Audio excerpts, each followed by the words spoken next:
Hi, today I want to share about how I lost my body fat dalam jangka waktu 3-4 bulan dengan cara yang sehat, sustainable, dan yang pastinya nggak nyiksa.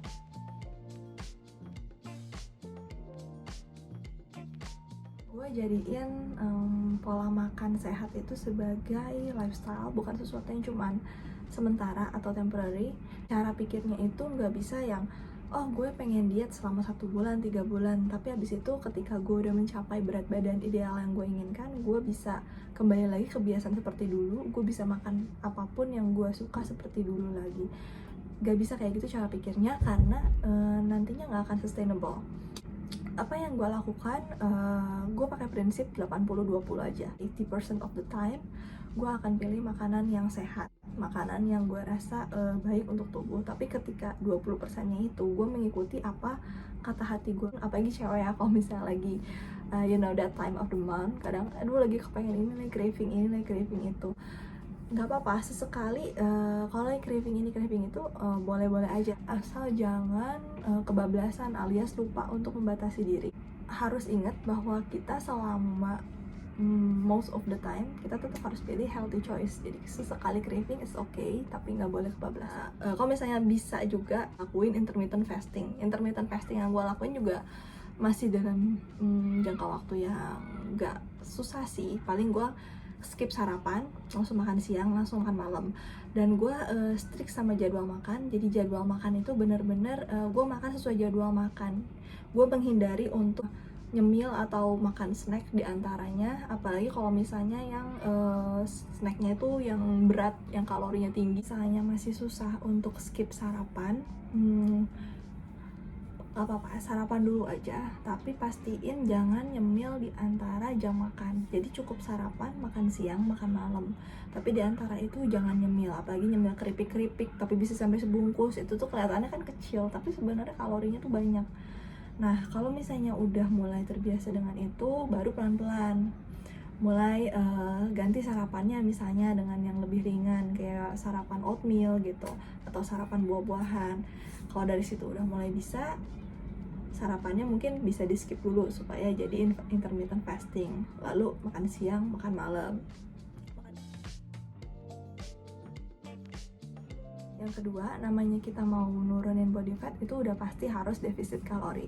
Tapi defisit kalori yang gue lakuin itu defisit kalorinya yang ya sedikit lah, mungkin sekitaran 10-15% dari kalori yang dibutuhkan tubuh sehari-hari. Gimana cara ngitung kebutuhan kalori sehari-hari? Gue pakai perkiraan aja sih. Gue lihat di internet, ini ada contohnya. Cara ngisi-ngisinya nanti akan keluar kebutuhan kalorinya berapa per hari dan kira-kira berapa yang harus dikurangi. Kenapa gue ngelakuin defisit kalorinya yang 10-15%? Karena itu yang gue rasa paling realistis, paling mudah dilakukan, dan nggak bikin kita kesiksa sehari-harinya.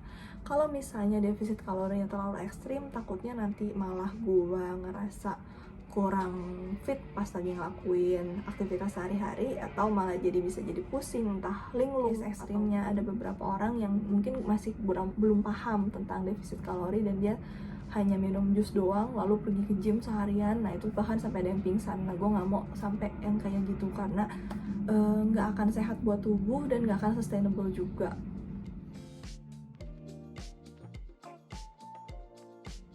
Setelah memahami tentang basic food calories itu, jadinya gue mikir sendiri, oh berarti kalau gitu mendingan gue jangan banyak-banyak deh makan makanan yang digoreng-goreng sama yang bertepung, soalnya itu makanannya yang diproses dan itu kalorinya tuh jauh lebih banyak dan itu juga nggak bagus buat badan, ningkatin kolesterol lah, menyumbat aliran darah. Nah itu juga otomatis sih jadi pikiran sendiri juga gitu.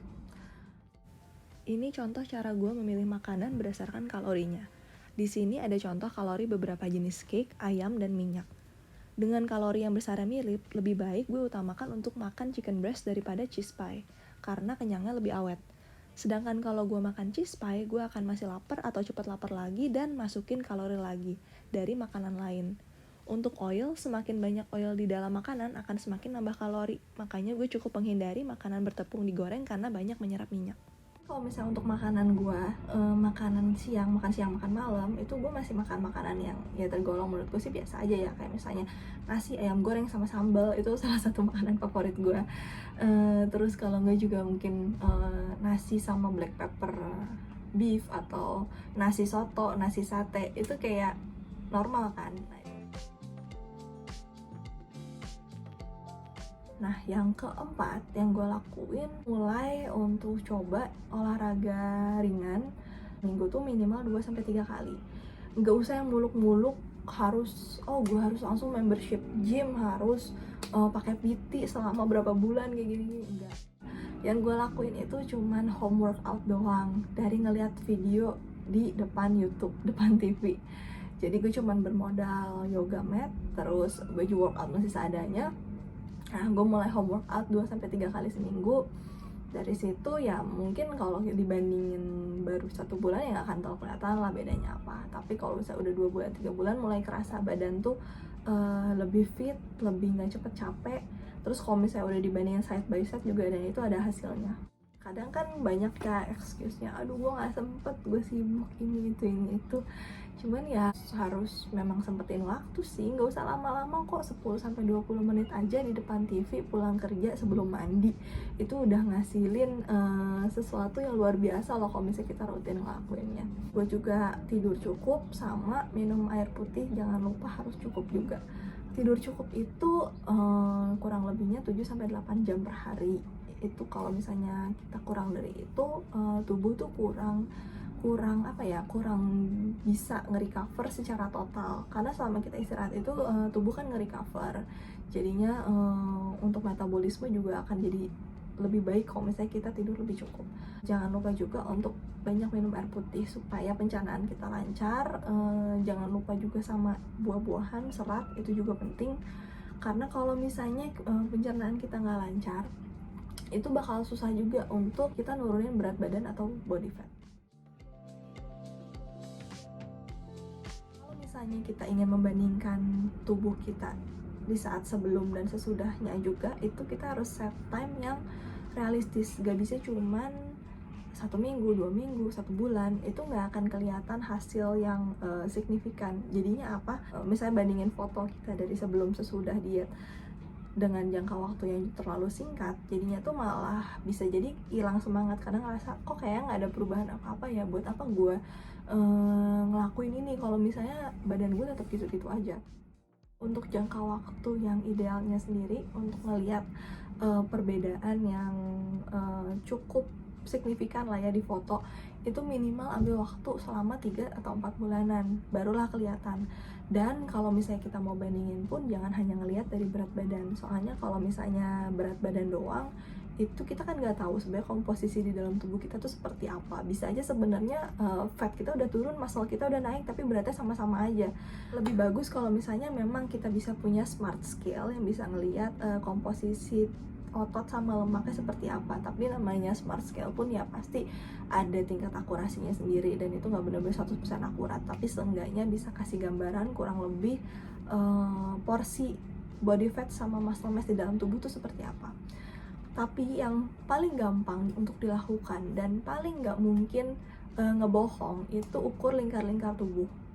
Jadi bandingin lingkar tubuh, lingkar dada, lingkar pinggang, dan lingkar pinggul. Nah itu pasti akan kelihatan bedanya selama kita melakukan ini dengan benar.